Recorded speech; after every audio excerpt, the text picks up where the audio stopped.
Je vais parler un petit peu maintenant des implications justement thérapeutiques que ça entraîne, mais à l'éclairage de cette psychopathologie, de ces troubles, c'est vrai qu'on va peut-être mieux comprendre comment fonctionnent certains outils dont on a à disposition, qui sont parfois décriés quand on va, maintenant qu'on va sur le net, à tout bout de champ.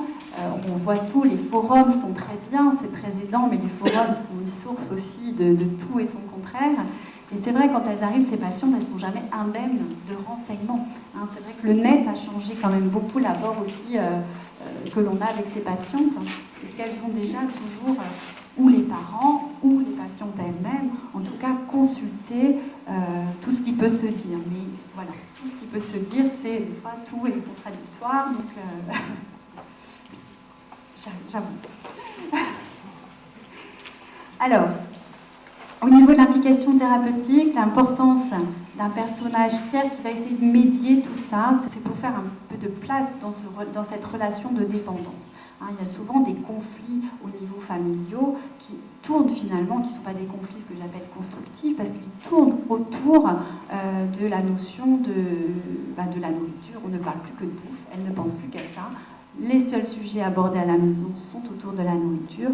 Et donc il faut déjà prendre un petit peu de distance par rapport à ça. C'est la vocation aussi du contrat de soins qui permet justement de libérer la patiente de ses contraintes qu'elle s'impose, parce que souvent quand on propose une hospitalisation à la patiente des soins, elle dit oh, tout ce que vous me demandez, mais c'est vraiment très contraignant, hein, sans penser que ce qu'elle vit, c'est encore plus contraignant. L'idée, c'est aussi d'essayer de trouver des moyens de revaloriser narcissiquement ces patientes. Hein, donc ça va être au travers de beaucoup de il y a plusieurs, enfin, il n'y a pas vraiment, je ne vais pas être exhaustive parce qu'il y a énormément de façons, en tout cas dans les travaux, dans le travail de groupe, dans les soins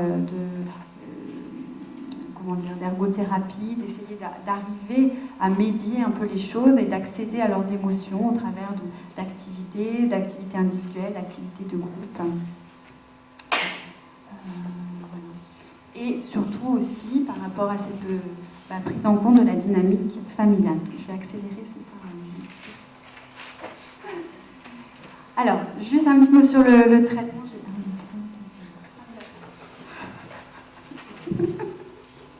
Ça va ? Oui. Merci. La demande des familles en consultation, c'est toujours de dire, voilà, ça a commencé il y a un mois à peu près. Bon, je pense que ça devrait, en un mois, devrait être réglé. Enfin, il y a cette idée un petit peu, malheureusement, c'est erroné, parce que si on reprend un petit peu la genèse de pourquoi ça a commencé, on s'aperçoit que c'est quand même plus profond que l'idée du facteur déclenchant qui a finalement révélé le trouble alimentaire qui est visible. Hein. Mais là, on va devoir travailler sur le problème de fond, qui est cette fragilité, cette notion de dépendance, et tout ça, ça prend du temps.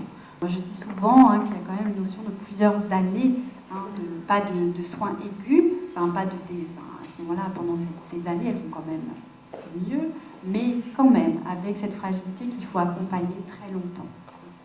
Parce qu'il y a des fois un parcours de soins qui est un petit peu émaillé de ce que c'est toujours très, très difficile pour la famille. Oh, là, ça va moins bien, elle est triste, je sens qu'elle rechute, tout va recommencer comme il y a 12 ans.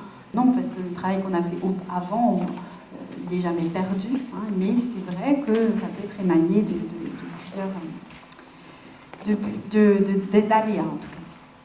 Alors c'est vrai qu'on privilégie quand même, je parlais d'hospitalisation, mais on privilégie le traitement ambulatoire de façon importante et que l'hospitalisation intervient uniquement quand on arrive dans une impasse finalement sur le plan ambulatoire. Ou alors qu'il y a une situation un peu aiguë, d'urgence, ça peut être une situation somatique de poids, hein, quoique moi je mets aussi des limites par rapport à une hospitalisation en psychiatrie et que je délègue à mes collègues somaticiens quand effectivement il y a vraiment un problème de réanimation, ça ne se fait pas en psychiatrie. Hein, et le service de psychiatrie, là, nous on ne pose pas de sous. Il y a des services de psychiatrie qui le font, nous on ne le fait pas. On délègue en médecine et ensuite on prend le soin quand le problème médical est réglé. Le soin repose sur plusieurs approches, on a plusieurs dimensions, puisqu'il faut prendre en compte le comportement, il faut prendre en compte la dimension psychopathologique. Donc on s'appuie sur les approches psychodynamiques, on s'appuie sur les approches aussi cognitivo-comportementales, et puis on a d'autres approches, les approches systémiques, puisqu'il y a une prise en charge familiale. Et effectivement, il y a tout ce qui concerne le domaine alimentaire également. M. Latartigue a évoqué ça dans la dimension éducative. En l'écoutant, je me suis dit qu'effectivement, on était dans une sorte de rééducation par rapport à prendre en charge ces patientes à certains moments quand elles arrivent et qu'on leur dit, voilà, parce que l'hôpital, il n'y a rien de plus éducatif et culturel avec le repas qui est toujours à la même heure. On mange à l'heure, on mange à 8h, on mange à midi. On ne parle pas du soir qui à 18h30 est un petit peu avancé par rapport peut-être à des habitudes sociales, mais c'est vrai que globalement, on est dans cette idée-là. On est dans le terme de rééducation. Alors, au niveau des outils de soins, si j'ai encore 2 minutes, la séparation familiale me semble importante à évoquer parce qu'elle est beaucoup décriée dans les forums. Alors, c'est vrai qu'elle est souvent, au départ, il y a souvent un amalgame entre séparation et isolement. J'entends, vous allez m'isoler, m'enfermer à triple tour, parce que c'est jamais un simple tour, c'est toujours un triple tour dans une chambre. Il y a toujours un peu ce fantasme-là d'être...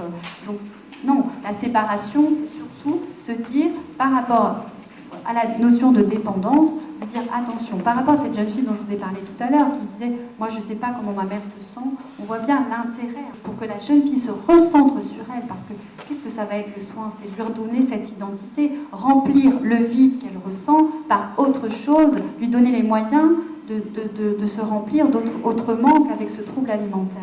Donc la séparation lui permet vraiment ce travail sur soi. C'est vraiment couper l'influence parce que voilà, il faut que la jeune fille se recentre sur elle. Et s'il y a des influences extérieures, on ne sait pas ce qui vient de l'extérieur ou ce qui vient d'elle. Donc la séparation, elle intervient là.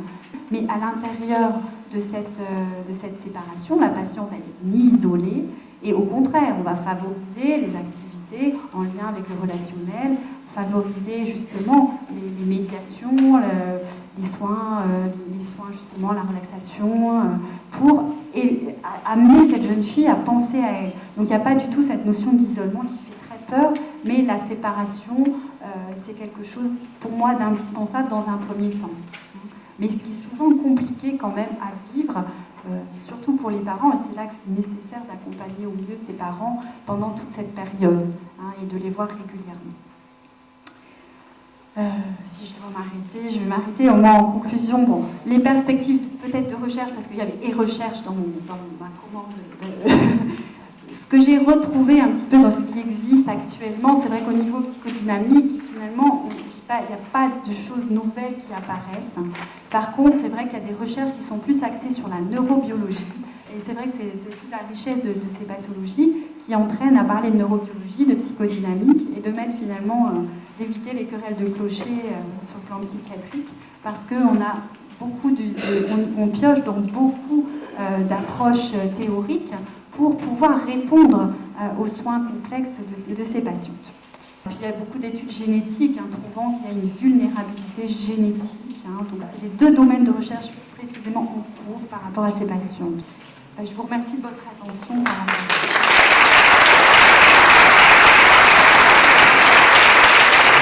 Il y a beaucoup de professionnels socio-médicaux dans la salle. À qui faut-il qu'ils s'adressent? Le diagnostic n'est pas compliqué à poser, donc on peut tout de suite se douter, on n'a pas besoin finalement d'être médecin pour imaginer ou suspecter un trouble comme ça, mais à un moment donné, il faut adresser au médecin. Alors le premier médecin vu en général, c'est pas le psychiatre, c'est le médecin généraliste qui doit peut-être coordonner et ensuite adresser. Enfin voilà, pour moi, je crois qu'il y a des médecins scolaires peut-être aussi dans la salle. Il y a quand même cette idée de poser, d'être alerté par ces troubles que j'ai évoqués là, et puis d'arriver à un moment donné, il faudra de toute façon un soin psychiatrique. L'idée, c'est de pouvoir y accéder le mieux possible. En fait, tout a été dit. Voilà le problème pour moi. Je suis totalement, mais je suis authentiquement, totalement d'accord avec tout ce que vous avez dit.